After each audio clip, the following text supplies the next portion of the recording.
right. So I think we're ready to get started. Thank you very much for everybody who braved the rain to come here today. We really appreciate it. And for those of you who are not familiar, this is Mormedi. We're a design and innovation consultancy. We're headquartered here. We have an office in New York and also representation in Tokyo. We help our clients to create products, services, and experiences that delight customers and fuel growth. So today, this is kind of re-kicking off our events that we haven't done for a while, but the intention is to start doing them more regularly. And today we have an esteemed panel of speakers who are going to be talking to us about the future of urban mobility. So I'd like to introduce you all one by one. So firstly, I'll start with Karolina.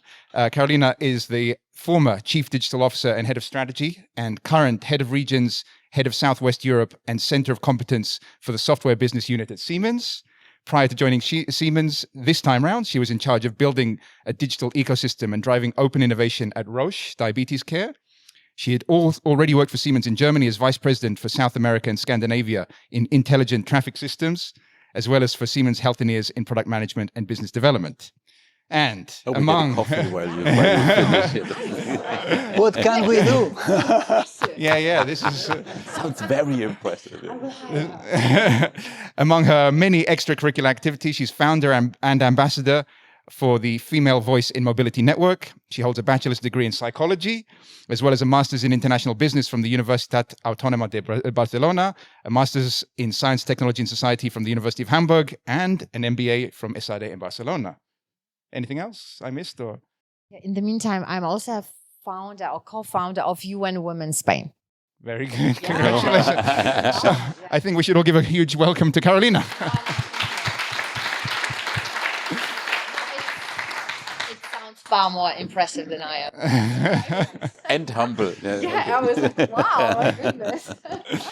Okay, and next to Karolina, we have Jochen. Thank you very much for also joining us. Jochen is VP of Cabin Industrial Design at Airbus. He began his career in automotive design at Saab, before moving to General Motors Europe as Assistant Chief Designer, and then proceeding to lead design at Hyundai in Germany before joining Airbus in 2015. He did his Master's in Transportation Design at Art Center College of Design. Welcome to Jochen. Cool.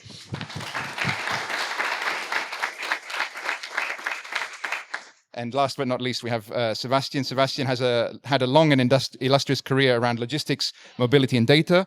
He currently serves as a chief of Astara Intelligence at Astara, a mobility company, which I'm sure you're going to tell us more about in a moment. And prior to this role, he was president of B4 Motion, which became Astara Innovation and Venture Lab.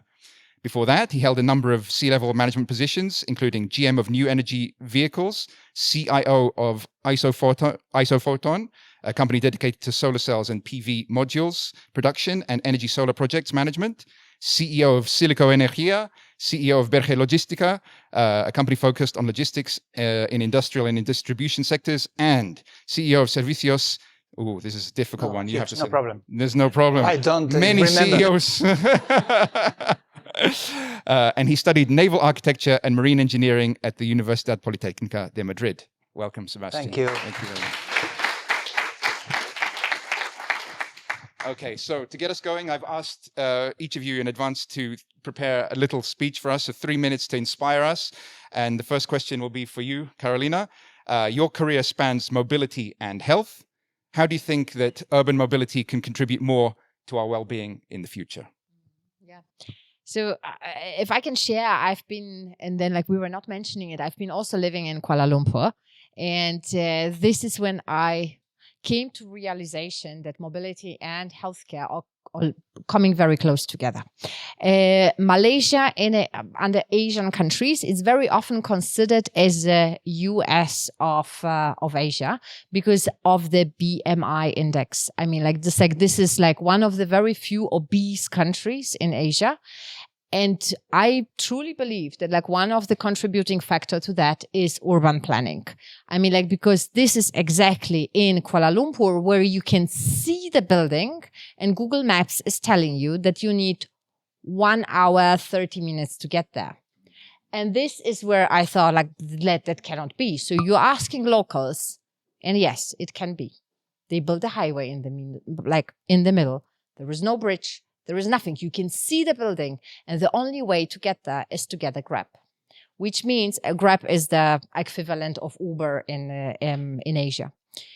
And which leads to everybody very much like forgetting how to use their feet in order to walk around. And I mean, like, just like, and I also living there found out that like very often, like just like to my yoga that was like 300 meters, I was like literally putting the torch in my phone and walking there so the cars passing by can see me, because there was like absolutely no lighting.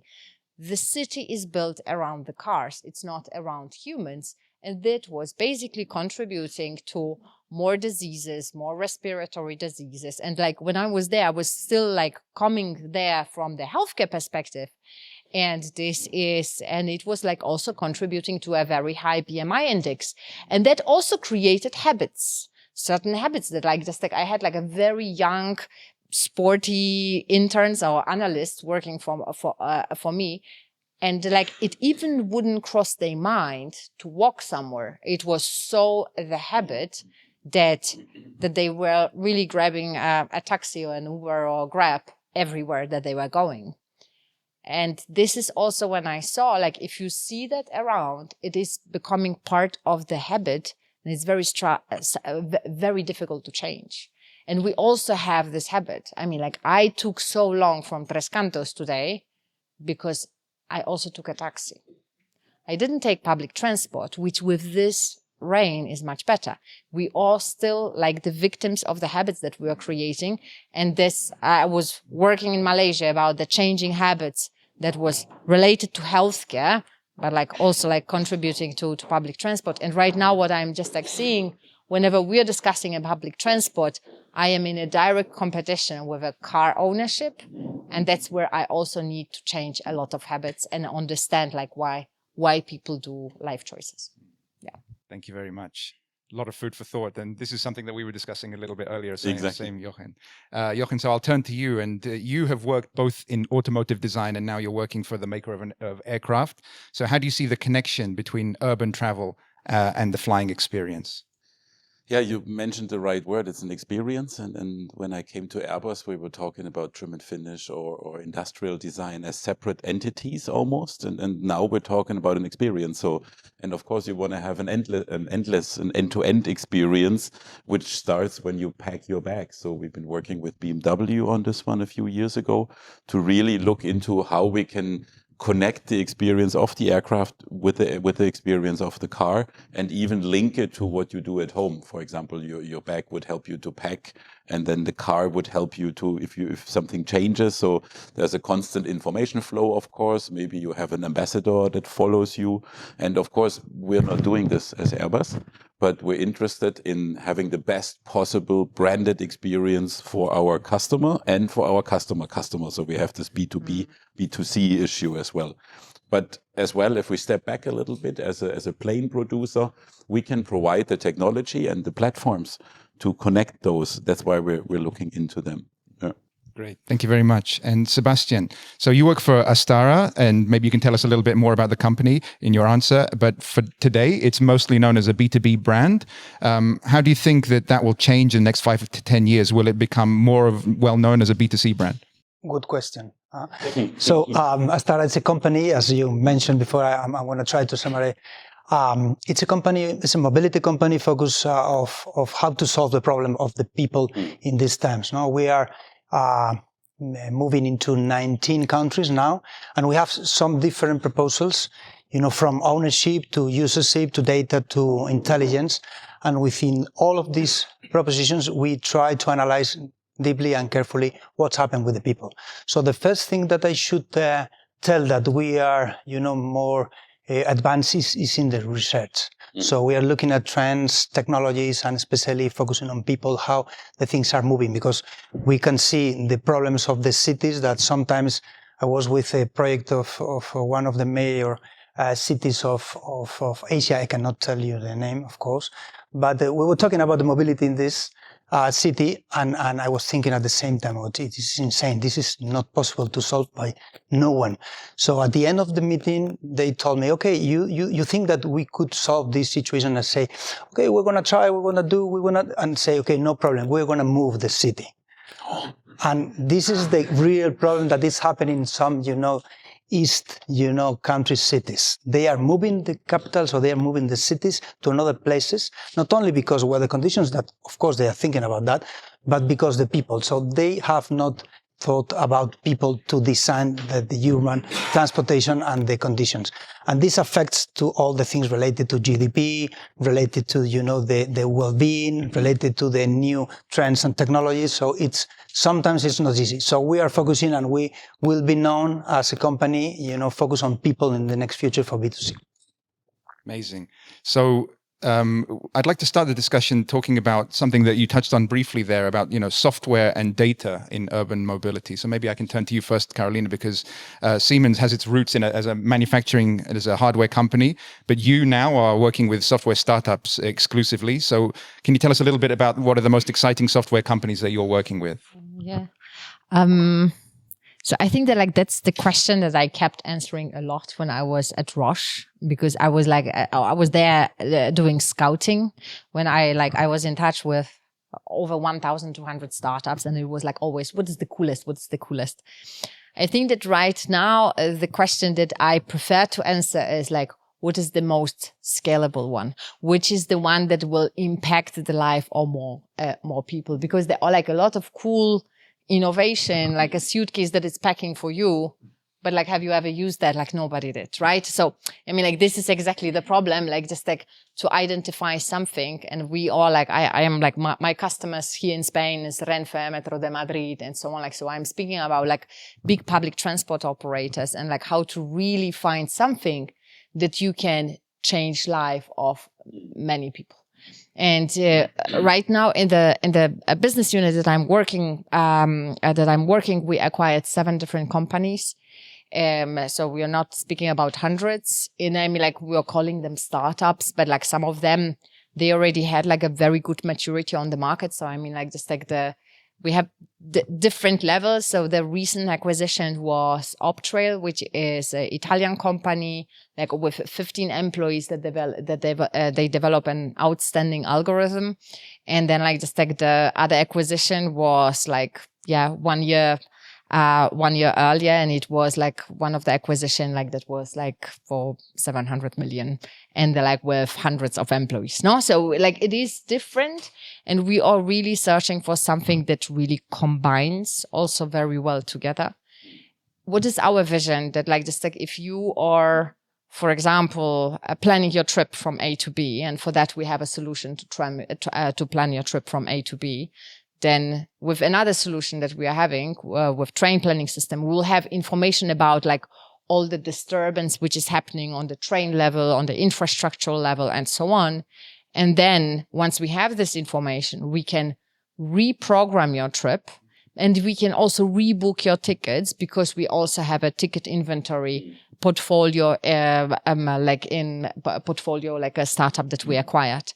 So it will be just accompanying you smoothly through the entire journey. So that's right now what I am more seeing, the coolness is coming not from the single company, and probably where it's getting really cool is how to connect different solutions, that, for example, a suitcase that is packing itself and it's recognizing it will be heavier, that it can be, and it's already double checking with your airline. Exactly. What will be it's more the system. Exactly. So it's all about the connecting the data. And to be honest, this is exactly where the challenge starts, because this is where, I mean, it's so much funnier to develop something greenfield when you have zero boundaries and you can say okay, you can do whatever, then start thinking but what is the API of another system? What kind of data in which format I am going to get? And I think that this is exactly where we need to put more enthusiasm in exactly connecting the system that already exists. Yeah, definitely. I think that my team has come up against that challenge a lot recently in terms of getting people to share data and then how you share the data, etc. But this idea that you can rebook your ticket and everything's automatic. From what you were telling me, Jochen, maybe Deutsche Bahn needs that desperately in Germany, right? I think they need a new setup. Okay, well, maybe I can turn to you briefly, Sebastian. Then, Astara, you've traditionally worked in the buying and selling of vehicles. What does the future hold for Astara in terms of using data and software? Yeah, I can tell you that, of course, we have to connect lots of things. So data from our point of view is basic. So what we do with all of our system and platforms, it's to track and trace the single ID persona we call. And within that, we know what is happening with, of course, in aggregated model with the GDPR and all the, protections, what the people is using, what the people needs. So within that, we can offer things, different, parts of the mobility, included, public transportation, which is the second part that we see all the time inside software, new trends, software, new capabilities, but we are not seeing how to, move in the society, the private and the public, complementation of things. So we are focusing on using data to have all the capabilities to design mobility, but having, in mind that the, power of private and public assets within this data will allow us to move in A to B in, time and cost more efficient, in our possibilities. And of course, we have lots of softwares that we are analyzing at this moment and we are using, with, artificial intelligence, especially with natural, language, because we have, powerful tools regarding, social listening. So what we need is not only to design, to hear from the people what is happening and what the people, thinks and what the people it's, trying to tell us. And one of the most important things at this moment is to hear in the websites and the social media tools. And within that, and, the softwares in this area are amazing and natural processing languages are, at this moment very superb. Except, for some languages that we are finding we were talking about the, Middle East that we're working in some projects and Arab, it's not, working properly because we don't know exactly how to manage that. But anyway, we are trying to combine all these data layers within that in order to, project all the mobility assets. Well, obviously data is important, but probably in the future of urban mobility, we still need some vehicles, one would imagine. So if we talk about vehicles, maybe Jochen, you can chime in on this one. What do you think, or could you comment on the future of eVTOLs? Airbus is working on this. What are, in your opinion, the feasible use cases? Is it only for the rich? I was telling you the story. Were you in the room when I said when I studied at Pforzheim I wanted to do a flying car? This was when The Fifth Element came out, and I wasn't allowed. I had to do a wheelchair, and I was really disappointed. And then I stayed on it until the headhunter came, and I went to Airbus then, and I worked on the Vahana and on the city helicopter. It's very interesting, and at the beginning it's very trendy as well, but I really like to look at it more from what really means of transportation you need in a perfect world. But Airbus, of course, has to look into micro units, of course, into macro units, just to be a bit in the field, of course. When we looked at it, it was very interesting because it came, of course, with a business case, with the challenges and opportunities, and we touched on that as well. Of course, the eVTOLs have a huge amount; they need a huge amount of energy to get into the air, and that's where the blimps, that we had in the 1940s and 50s were actually not so bad because you just need propulsion and then they can fly and it's very elegant. And the eVTOLs are loud; they need a lot of energy. But they push a system. And let's see what is the final one. At least some of the new ones have wings, so you don't need to keep them all the time, so you can use a little bit the uplift as well. But the interesting thing is, as you said as well, it's connected in a system. So it's really, what do you need? You want to be picked up at home, you want to go to a hub, and we come later to that point, where are eVTOLs really interesting and where not? And what other means of transportation is maybe better. So I really don't want to focus on one mean of transportation, but rather connect the experience and the flow of information. This is for me key. eVTOLs are cool, don't get me wrong, but it's a very trendy thing for my taste. And the trend has come down a bit, honestly. But in some regions, they're absolutely spot on. But we come to that. So, I mean, you talked about, connecting the system, and maybe, Karolina, I'd like to ask you on this. How important do you think it is to have vehicles that are connected to the urban infrastructure? Is that something that we're going to be seeing more of? Oh, yeah, definitely. So, I mean, in our portfolio, we have both. We have vehicles, and I'm not saying about of cars, or we don't have like a secret part of Siemens developing really? planes or whatsoever. Tell us, please. But, yeah, exactly. So, but I am developing trains and so on, like something that you can really touch. You can take your parents to and show, like, look, this is what my company is doing.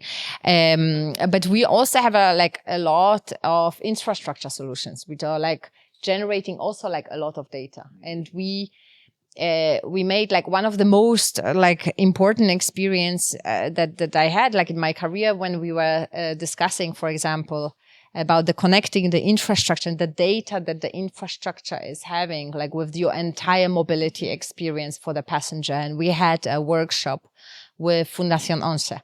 For those who don't know, like just like this is the foundation for people with disabilities. It was started with people with that were blind, but like right now there's all like different type of disabilities. And there were several participants that were like on a wheelchair saying that like, well, if the elevator is not working for them, it means that like certain connections they cannot take at all. Like just it's like not existing. And where do we put the information that the elevator is not working? On the elevator. So lucky you made half of a trip and now you are like in your wheelchair and you're finding out the elevator is not working. And this is exactly where the infrastructure data is so important. And I'm like giving like a very simple example from the elevator, but this is exactly the importance of seeing it like very much connecting, like seeing it like what kind of data can you get from users. I mean, like we are also generating a lot of data points, but like also from the infrastructure and how you can connect it with vehicles that you can really create a pleasant experience. Because I mean, like otherwise, I mean, like it's very difficult to take people out of their comfort zone, like private car experience, if you cannot guarantee that they'll go from A to B with public transport because they don't know if the elevator is working in the middle. Or the bus is coming or something. Exactly. So that's why for me, it is really like essential part, like in order to connect the data from different sources. And to make it, sorry, this is not planned now, but and to make it smarter as well, you know, the kind of, it's as well the data crawlers and the AIs behind it that actually tell you the right information in the right moment, you know. That's what we're always talking about as well. But this also is related to the conversation we were having earlier about, you know, Germany, for example. Everybody's super big on their cars. You love to have your car. And if you were to switch to something else, you have no idea. It has to have a value. You know? As you said, Karolina, so it has to be something that is actually cool to use, you know? Of course. Yeah, and not something that is cumbersome and really takes longer or you stand at the bus and it doesn't come, you know? Yeah. And especially like the way how we are traveling from A to B, it's very often trip chaining, no? Like, so we are using different modes of transport and so on. It's like, just like we are always saying like all people like in Atocha, like going to Station Sans in Barcelona, they have one thing in common. Nobody starts in Atocha their journey and nobody ends at the train station because they go somewhere else. So you need to always think about the first and the last mile that they are having and they are doing, they are planning. So you need to like plan the whole trip. Right now, what I am just like seeing that like that's something that we were not really not really good at in the past. You need to do numerous transactions. So in order to go from this location, let's say, I don't know, like I invite you to our new offices in Valencia. We have directly on the beach. We probably need to all make 7 different transactions with different operators using different machines. You're going to Atocha and you need to find out, is it like the machine for cercanías? Is it for metro? Is it for high speed? They are like 3 different machines that you say like, I just want to go from A to B. Yeah, exactly. So how can this experience compete with a car? What is the car? Beep, beep. It's open and you can start the journey. Yeah. I mean, like, this is the level of freedom. I mean, like, mobility at the end of the day is freedom. And right now with a public transport, we were not able to offer the same level of freedom because you were like thinking, I don't know if I get there. I don't know. And I need to run and perhaps the bus will be there and the elevator is not working and so on. It doesn't really give you the feeling of freedom that it should. Yeah. and the car is giving you, although there is traffic and so on. But it's influence as well that you have. You have no influence. You're just a victim of what happens. Exactly. Yeah. And then we are very forgiving, no? I mean, like, just like I am like one of the very few employees that like from the management at Siemens that didn't take a company car, because like car is still a kind of, a perk status and so on. Like, so there was a rumor in the company that I lost my driving license. What? Yeah. But do they compensate it? This is a good question. Do you get something else? Like that's exactly right. Now we have a policy. If you decide to go for environmental friendly options, there is a compensation. But like before, there was none. I mean, like these incentives, and this is like the feminist in me speaking. I mean, like they were really designed when there was like male dominated industry, and they're like just like defining the perks that really work for the target group. So, but what I just like what I wanted to say, like just like, and then once I came to the office and I came like with a delay because there was a problem with the cercanías, with the subway, and the commuter train, and all my colleagues said like, now you will take the car, right? Because of one experience, they believe that I will really change, and I will say like, never ever public transport. Like we are stuck in traffic, like on a regular basis, and nobody's saying like, that will be life-changing experience. I will never take a private car again. So we are not equally fair. I mean, like just like the way how people are always outrageous and criticizing public transport operators, like outrage about the Deutsche Bahn or any delay and so on. Like just like, but if you think about your car experience, like how many things has happened, how often you could not find a parking, or I mean, like there was a dangerous situation on the road. Nobody's commenting about that. I mean, or the cost. Yeah, the costs. Yeah, exactly, and also environmental costs that we are just like simply assuming that the future generations will somehow pay magically, right? So I think that this is So this is like a little bit excursion about like just like the car, but like it's hard to really compete with the experience, which is like so inhabited. It's like really forming part of the culture, and it's very cultural as well. Like in some countries, I mean, like the car dependency is massive. Like I'm right now moving like to another country, and then like everybody's saying like, oh, but be careful where you live because the traffic in the morning is massive. So So everybody already assumes that I will be driving car in the new city. I mean, like, and my ideal living experience is that I live in a 15-minute city, that I can really bring my kid to the school, like, which is 15 minutes walk. I can just I have a co-working, which is also 15 minutes. I mean, like, but we're already assuming that whenever we are moving to whatever place in the world, we will be stuck in the traffic no matter where we live. And that's a little bit sad. Yeah. Well, I'd love to hear Jochen's opinion on this because number one, you're a car lover. Number two, you work for a maker of aircraft. So, I mean, in your current position, at Airbus, do you need to think about, what we were talking about a moment ago, going from Atocha to Sands, right? Do you need to think about the end-to-end journey at Airbus? Is that something that's important? Sure thing. I mean, beside that Airbus has as a top company goal the sustainability. This is a good thing already because even the shareholders appreciate that. Of course, it's not only to please them, but we have a responsibility. And then we have to look at the end-to-end chain, of course. And we, as I said before, eVTOLs are mega cool. Is it the right thing in certain areas? For sure.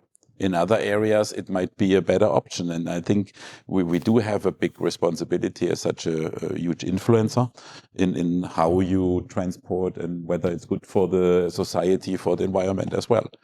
And but we had this discussion before as well. If you fly with an aircraft, it's 4.5 liters. You can't compete with a car there. So, and this is not so the people are not so aware of this, of course. And then it's beside that, I think we can use the data and the connectivity between the transportation methods to guide, to at least make aware. You don't want to tell people what to do because that's silly, but you want to show the consequences, or you want to show what are the options. And if the options are attractive, I believe that people will take it. And there will always be a need for big aircrafts, because otherwise it would be a bit difficult to get to America. And I don't believe that we are so fast in doing a virtual experience that competes with that. Ready Player One was nice, but who knows? Okay, I'm game. I love this shit. So And I love the zombies in it as well, you know. But no, but beside kidding, I think there will be a hybrid of it. And I think we are trying now with the sustainability approach, and we did this with Normandy as well. We want to inform more.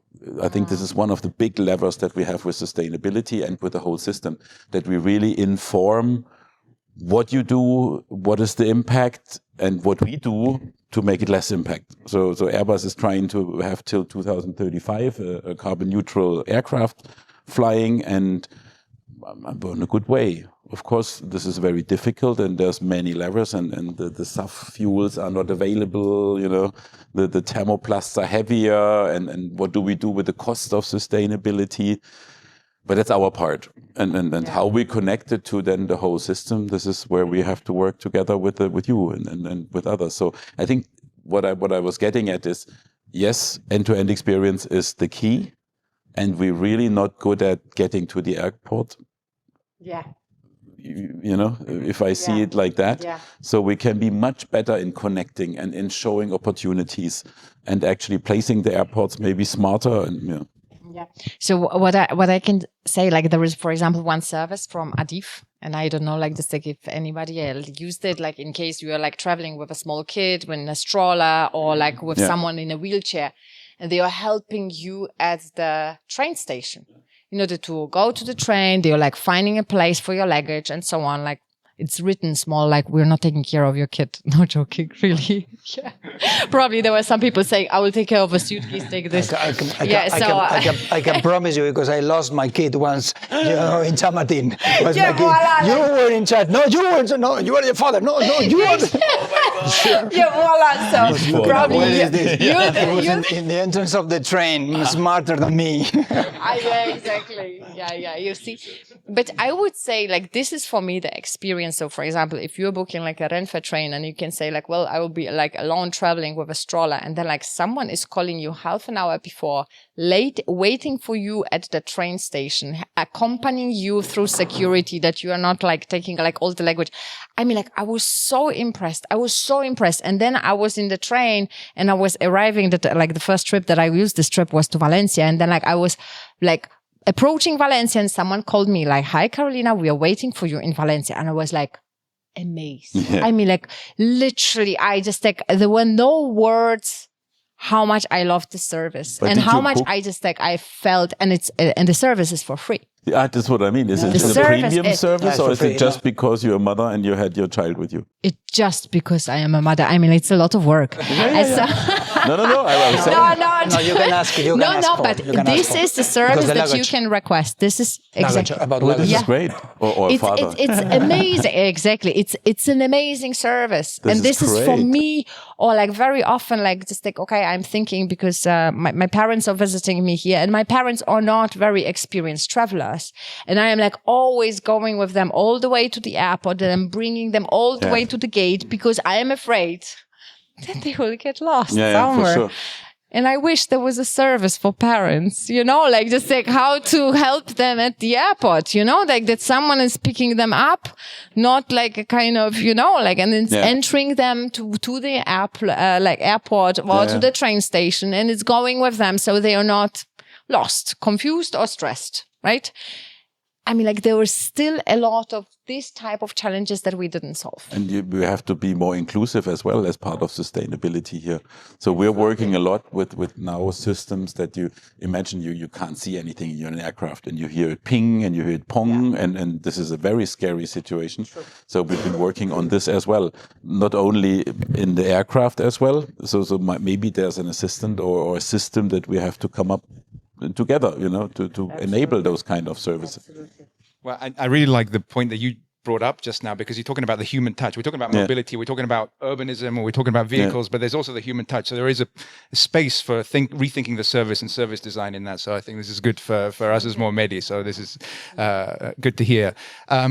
But, you know, we touched on a lot of different subjects here. We talked about data and software and eVTOLs and all these different things. And we also understand there's a lot of challenges still to be solved, right? So clearly there's going to be changes in mobility in the coming years. So my question to each of you is, how do you keep the innovation fire alive in each of your organizations? So maybe Sebastian, do you want to take on this one first? It's a good question also. So the first of all, from my point of view, and sorry for all of you, it's to have clear which is innovation and which is R&D. It's not the same. So some of the companies are combining both. From my point of view, it's totally different. Open innovation is one thing. Perhaps different people, different cultures, different mindset, focusing on people, focusing on persona, focusing on technology, and R&D is part of the business. So if you define both and you know which is the difference, you can start with a research of what's happening outside. So this is the first thing. So when I launched a company that I was, in charge, B4Motion was a venture lab company for research and to reshape the mobility. And we combined with our traditional business. I remember that we were thinking 1.5 years thinking. So I had a chairman, and my chairman the first time, 3 months later, told me, "What are you doing?" And I'm thinking, and sorry for that.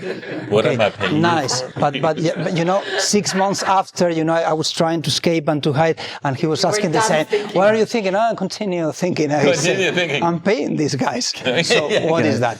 So a part of the jokes that was in this case, because we were, hitting 1.5 years, we were defining the ways and the structure and the strategy based on verticals, how to innovate. Yeah. So, and then we hired different people of different, aspects of culture or professional worlds, not in automotive industry, because automotive industry, you ask for the people, you are skilled in automotive. Yes, I drive. I have my driving license. Yeah. Okay. Cool, but this is not, to be a skill in auto business, no? So we hired the people and we start defining the new things for innovation. So I think basically people, mindset, research, and of course data. So this is important, but at the end of the day, it's a, company decision. You want to innovate or you want to continue doing R&D, that is fine, of course, and you will, move forward and you will do the things, in a good way, but it's not the same. So this is what we are doing, innovate by different point of view. And how about you, Phil? Yeah, I was thinking when you talked about it. Of course, I work in a company that is known for being a bit traditional. Of course, I would say, because certifying a new technology is hell of a work. And I just had an experience where we certified a new color, and they changed the formula, and it wasn't certifiable anymore. And they just changed the filler in it, So it's a bit tricky, and of course all the engineers are very scared, and scared people are hard to steer through through something that is new. But I think give it a reason, put it in a story, And I think I don't want to say design is the key, but I think as design, I feel we can create visions. We were good in an unknown territory. We can show, how about that? How about that? And then suddenly, and I remember this meeting with the CEO with the owner of Hyundai, and I showed a show car, and they didn't want to let me show it to the Koreans. So I said, fuck off, man, I designed that. So I just went and sat next to the guy, and the guy was so amazed. And I got a big bonus, but on the other side, no. But they really wanted to have this kind of screen solution interface and reveal. It was about reveal data on approach, not be so shiny and blinky.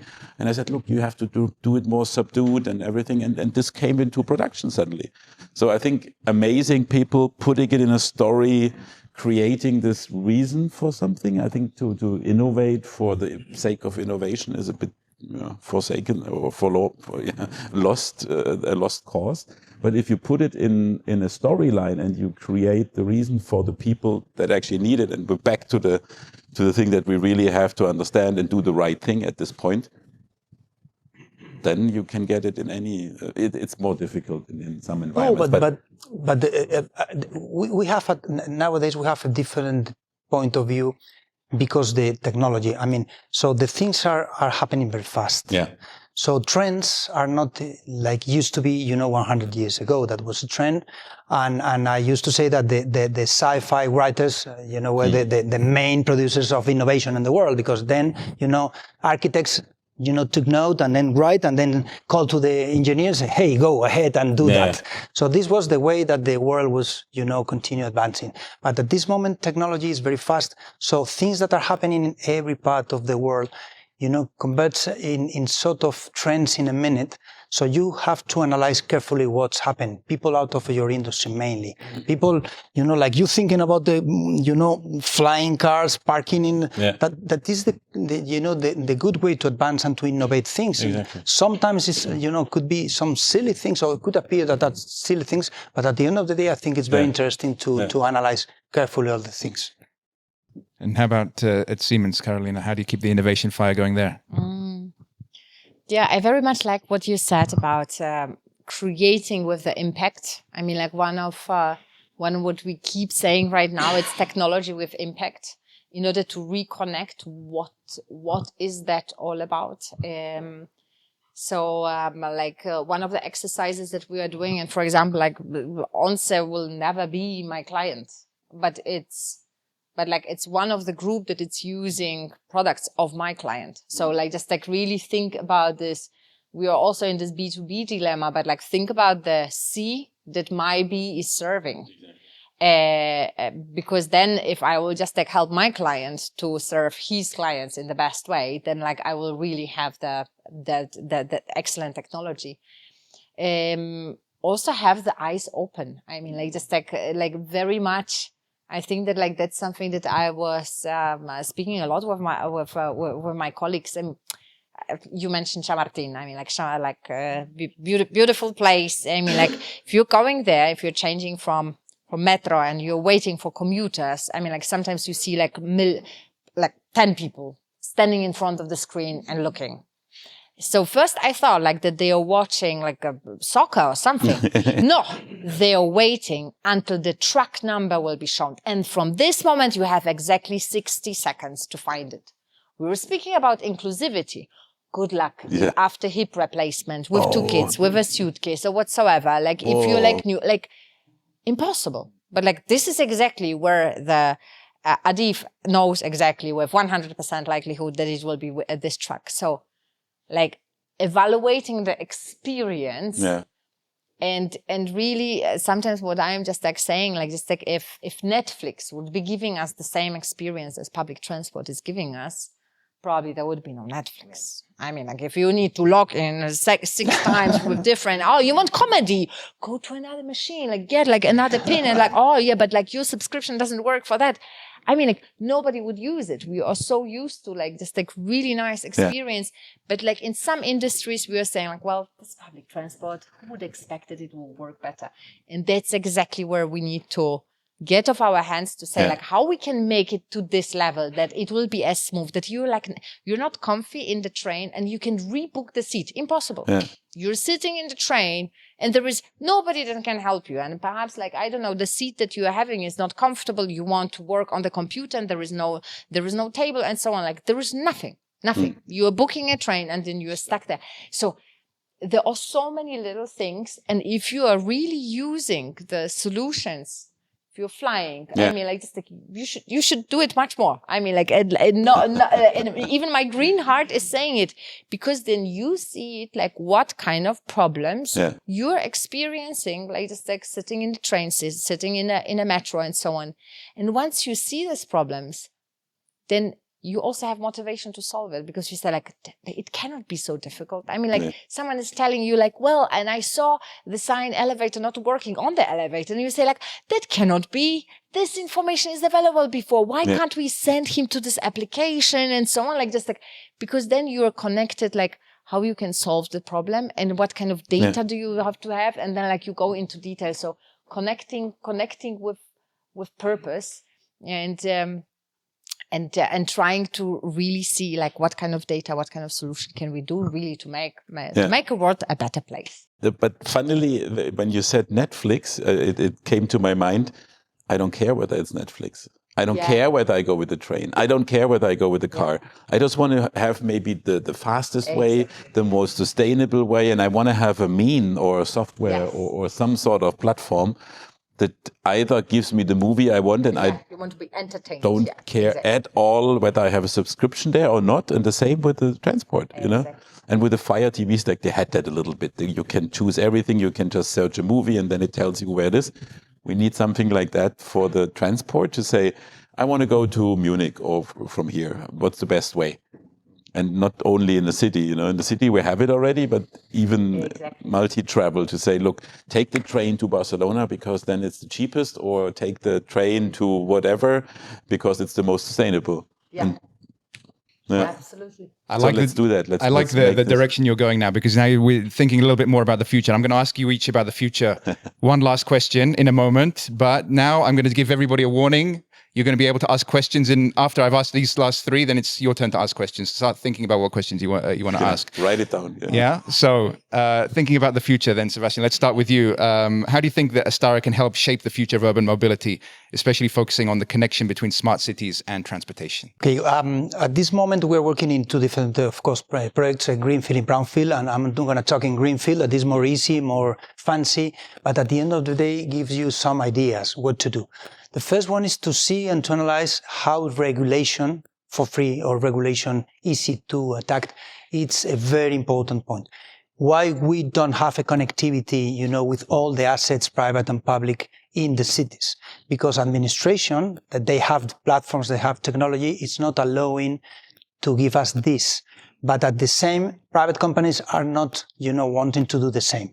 All the people, then they want to have all of us have, tons of apps for everything, micromobility, sharing, subscription, but one platform rolling, by the administration with the connectivity through APIs is very simple. So I rule the administration, I rule the city, I say, okay, all of you want to operate in my city, so you want to be connected here. You can have tons of apps, but this app, grants you A to B public and private transportation. So these are things that we are seeing how to manage in the, greenfield project. So we see that first, to define the cities through data-driven, aspects with technology. The second, to define the master plans in the proper way.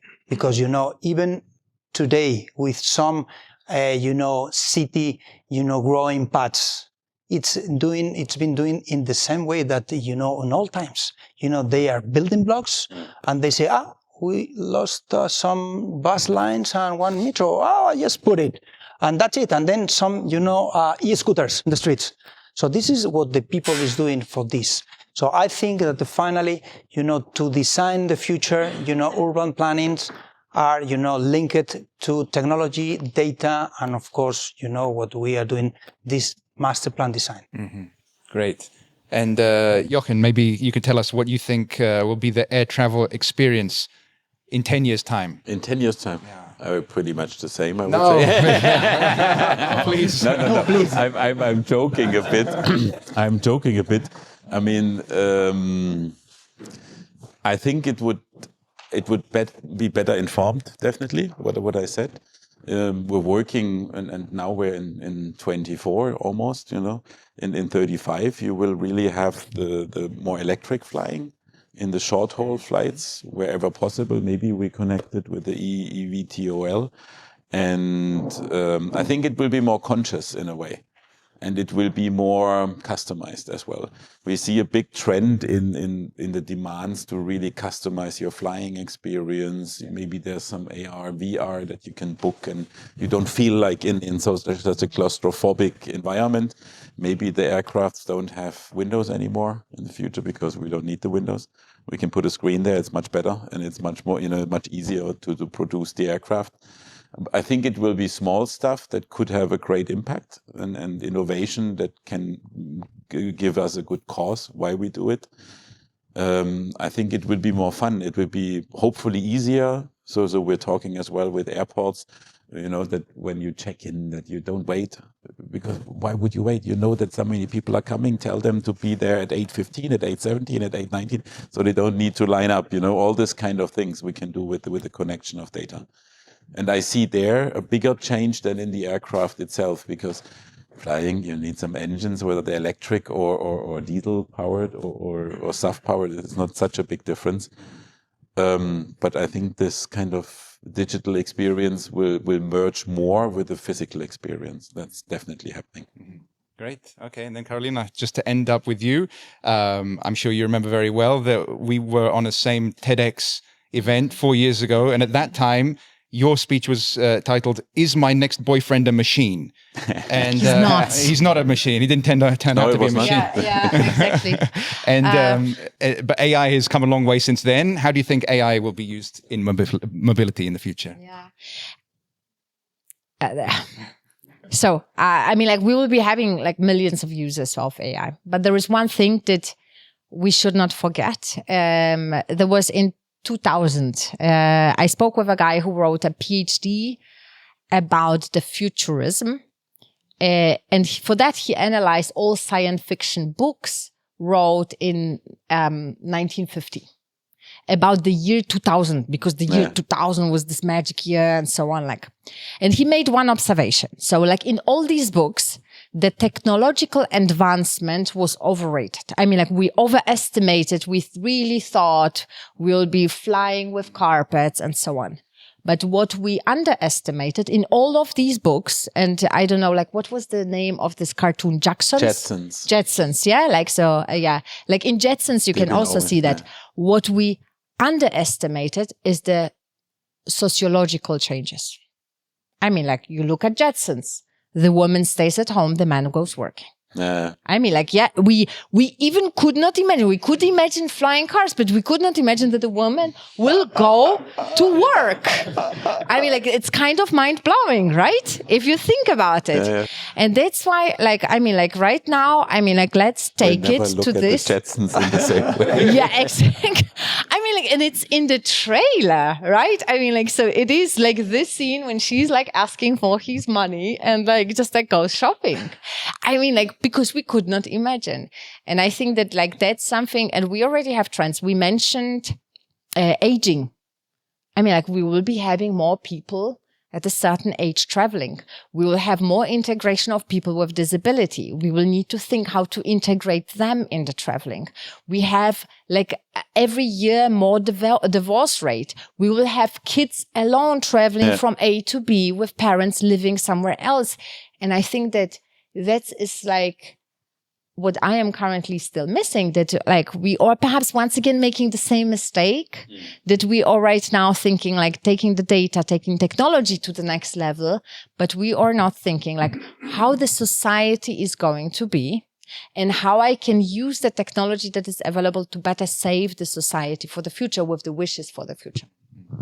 So that's something that I believe that there is still like very much underexplored. So there is some social listening perhaps needed. Wow. A lot of food for thought there. Amazing. Thank you very much for that answer.